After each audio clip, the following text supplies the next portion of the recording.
How's it going, Professor? If you can see me, I'm Shane Cooke. Here's my signature for the top of the page. All right, so this is my first video presentation. Obviously, you already know the question, but just to recap, it is we're trying to find the difference in our stream function psi from a flow going onto a flat plate to a flow going onto a flat plate now with a source, which will create some sort of bump effect in the flow. So we were given that our stream function for the very first, for the flat plate is equal to a x, y. And then from notes from class, we are told that the stream function is equal to q over 2 pi theta, where q is the power of the source. So that will be our psi 2. So now we know that to find the psi of our total thing, we have to add those together of the flat surface and the second one. So our psi is going to equal to psi 1 plus psi 2, which is equal to, I'll talk about the given. So we have our power source Q is equal to M, and we have our bump, we'll draw it up here with our flow. We're gonna have a stagnation point up here, which we'll talk about later, and the height of it's gonna be H. And yeah, so we're trying to find the relation between H, this constant A, and our power of our source, M. So now we add these together, AXY plus M over 2 pi theta. So these are currently in Cartesian coordinates, so we're going to want to convert them to polar. So X is going to be equal to R cosine theta, and Y is going to be equal to R sine theta. So now we find that AXY is equal to A R cosine theta times R sine of theta. We can then pull out an R, and we are given that AR squared is equal to cosine theta times sine theta. So now we have to remember our double angle identities from our old geometry classes and stuff like that. And if you look at it, one that looks familiar, I'll write this down, double angle identities. One that looks familiar to us is 2 times sine of theta times cosine of theta is equal to sine of 2 theta. So now if we just divide over 2, we are left with sine theta cosine theta is equal to 1/2 sine 2 theta. So now we substitute that into here, and we're left with AXY is now equal to 1/2 A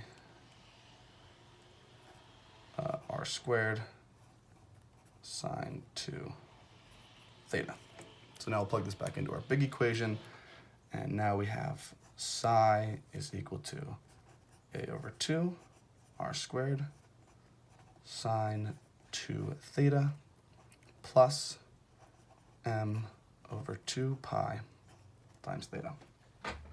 So now if we're looking at our graph, we can tell that the stagnation point, which is up here for polar coordinates, so we got stagnation at, for polar coordinates, it's 0, comma H.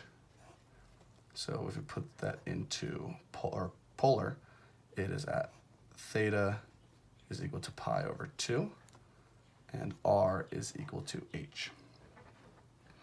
And since this is a stagnation point, we know that there is no velocity, nothing's moving. So we have velocity for r is going to be equal to 0, and velocity in theta is also going to be equal to 0. But now we have to solve for VR and v theta. So VR, we have equations from class that 1 over r times partial psi partial theta. So now we have to do partial derivatives. So we'll bring over the 1 over r. And then if we look up here to the psi, we have a over 2 r squared. So we have a over 2 r squared is a constant. So now the derivative of sine 2 theta is equal to, so we do the chain rule, so we start inside. The coefficient of theta is 2. So it's going to be multiplied by 2. And then the derivative of sine is positive cosine 2 theta. And then now with the second one, we have, take out the constant. Well, it's just theta and a constant, so it's going to be plus m over 2 pi as well. And of course, all that divided by r.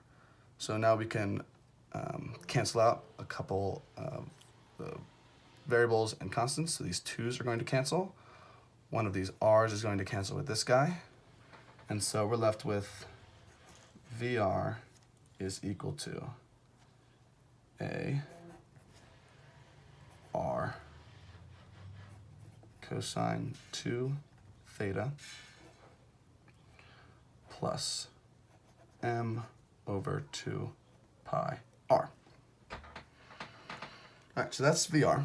And now v theta is equal to negative partial psi partial r. So now just do another partial derivative. Looking at psi, pulling out everything that's not an r. It's going to be equal to negative. So pull out a over 2 sine 2 theta.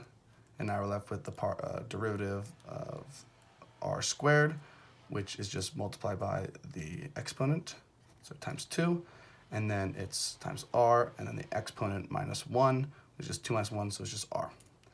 And now we look at the second piece, and since there are no r's in it, this is essentially a constant due to the radius, so the derivative is just going to be 0. So now we're left with that v theta is equal to, oh well, then we can cancel out these 2's as well, like we did previously with VR, is negative ar sine 2 theta. I'll clean it that way.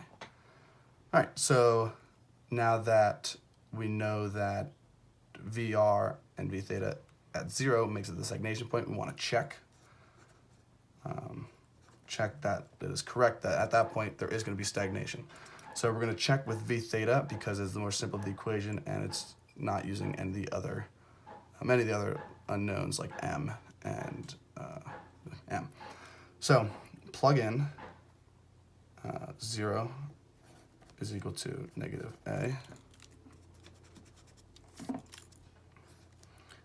a times h, because it's theta equals pi over 2, r equals h, cosine of 2 theta, which is just going to be pi, and, oh sorry, not cosine, sine of pi.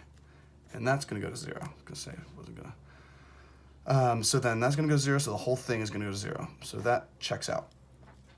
So now we just plug in the same stuff for VR. So 0 is equal to a times h.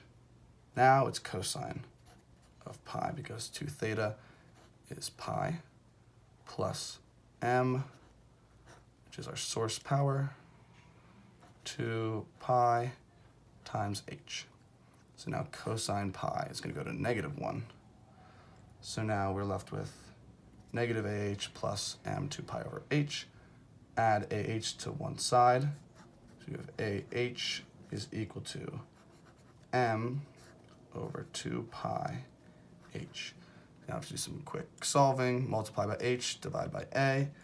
And we're left with that, the relationship between h, the power source, and the original constant a is h squared is equal to m 2 pi over a, or h is equal to the square root of m over 2 pi a.